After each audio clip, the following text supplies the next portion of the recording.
Welcome back to Math Dogs. If you're new to the channel, please comment, like, and subscribe. If you have any questions, please comment down below.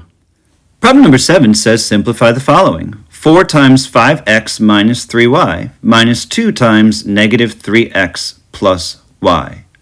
So this is again the order of operations, parentheses, exponents, multiply, divide from left to right as seen, and add, subtract from left to right as seen.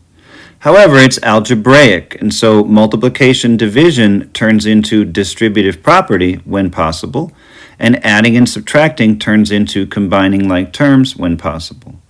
So if I look in parentheses 5x minus 3y, they're not like terms. Neither is negative 3x plus y.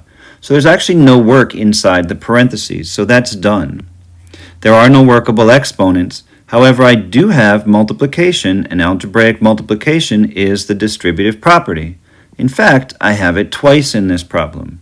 So 4 times 5x gives me 20x. 4 times negative 3y gives me negative 12y. Negative 2 times negative 3x gives me a positive 6x. And negative 2 times positive y gives me a negative 2y. Now that my algebraic multiplication is complete, I can work on adding and subtracting, which algebraically is combining like terms. I have 20x as a term plus 6x as another term, and so 20x and 6x will be 26x.